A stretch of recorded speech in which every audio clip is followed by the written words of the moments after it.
छोर पर रहने वाले बच्चों को भी शिक्षा दें और वो भी वंचित न रहे, हमारी नजर उस पर है। कोरोना संकट का असर भारत की शिक्षा व्यवस्था पर भी। बंद है शिक्षण संस्थान। मानव संसाधन मंत्री रमेश पोखरियाल निशंक ने बीबीसी से बातचीत में कहा, पढ़ाई के लिए क्या है सरकार का प्लान। स्वागत है आपका बीबीसी दुनिया में। मैं हूं सारिका सिंह। कवर स्टोरी में आपको बताएंगे भारत में स्कूल कॉलेज जाकर कब पढ़ाई कर सकेंगे छात्र। कोरोना वायरस के दौर में जब सब कुछ बंद है तो स्कूल कॉलेजों के दरवाजे भी बंद हो गए। भारत में प्राथमिक स्कूल से लेकर विश्वविद्यालय तक के 33 करोड़ से ज्यादा छात्र छात्राएं घर पर बैठ गए। क्या संकट किस वक्त में सबको मिल पाएगी शिक्षा? ये सवाल छात्रों से लेकर अभिभावकों तक सभी पूछ रहे हैं। कवर स्टोरी में आज इसी का जवाब।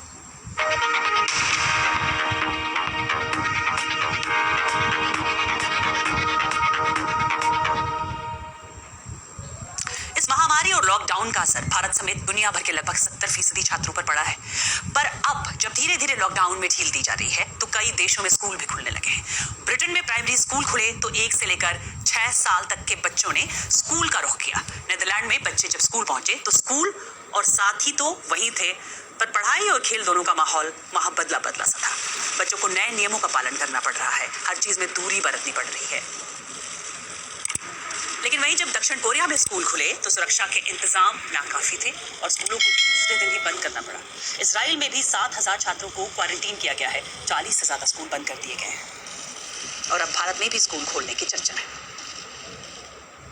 पर भारत के लिए चुनौती और भी बड़ी है। यहाँ जितनी छात्रों की तादाद है वो अमेरिका जैसे देश की आबादी के बराबर है। इतने लोगों को शिक्षा मुहैया कराना और संक्रमण से बचाना कितनी बड़ी चुनौती है। छात्रों से लेकर अभिभावकों तक की चिंता यही है कि कोरोना वायरस के दौर में पढ़ाई कैसे होगी, स्कूल कब खुलेंगे और जब सब कुछ बदल रहा है तो शिक्षा व्यवस्था कितनी बदल जाएगी। मैंने ये जानने की कोशिश की भारत के मानव संसाधन मंत्री रमेश पोखरियाल निशंक से। हमने कहा जो छूटे हुए पेपर हैं वो समय पर होंगे।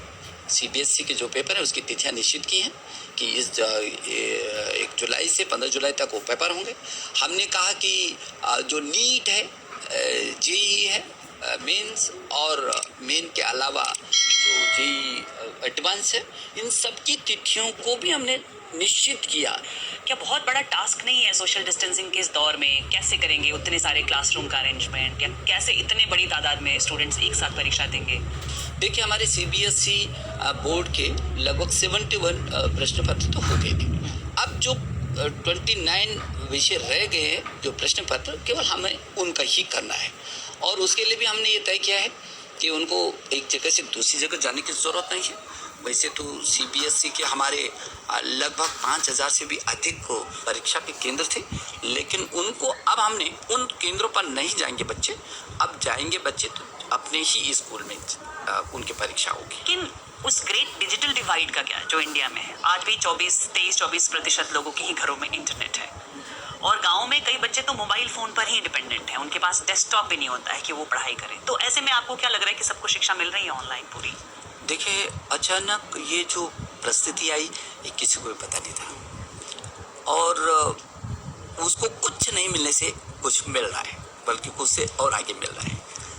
हम लोगों ने तय किया है कि पूरे ऑनलाइन जो शिक्षा है इन परिस्थितियों में, क्योंकि और कोई विकल्प अभी आपके पास दिखता नहीं है, तो अध्यापकों को मदद से जो हम लोगों ने ये पाठ्यक्रम ऑनलाइन दीक्षा, स्कूली शिक्षा के लिए दीक्षा और ई पाठशाला, इस पर सीबीएसई के भी और एनसीईआरटी के भी सारे कोर्सेज हैं। अंतिम छोर पर रहने वाले बच्चों को भी शिक्षा दें और वो भी वंचित न रहे, हमारी नज़र उस पर है। यदि उसके पास इंटरनेट नहीं है और यदि उसके पास स्मार्ट टेलीफोन नहीं है तो उसको चिंता करने की ज़रूरत नहीं है। उसको उसी ढंग का पाठ्यक्रम करके हम उस स्थान पर लाएंगे। ज़रूरत पड़ेगी भविष्य में तो रेडियो का भी प्रयोग करेंगे। जिस तरह से 7.5 लाख के करीब छात्र बाहर जाते हैं हर बार, कंफ्यूजन की घड़ी है कि वो ये सोच रहे हैं कि उनका क्या होगा उनके भविष्य का, और आपने कहा कि उनको यहीं पर पढ़ने का मौका दिया जाएगा।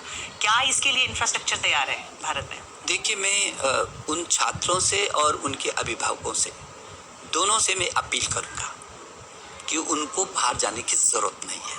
हमारे जितने आईआईटी है, आईआईएम हैं, एनआईटीज़ हैं, आईसर हैं, यहाँ से निकलने वाले बच्चा और दुनिया में छाया हुआ है। हमारा हमारा आईआईएम है। आप सोचिए 125 करोड़ की आबादी है, आप 33 करोड़ बच्चे हैं। क्या उनके लिए उतने संस्थान हैं? बहुत संस्थान हैं और बढ़ाएंगे हम इनको। और इसके माध्यम से हम ग्लोबल बनेगा ना। स्कूल कब खुल पाएंगे? स्कूल कॉलेज बच्चे वापस कब जा पाएंगे?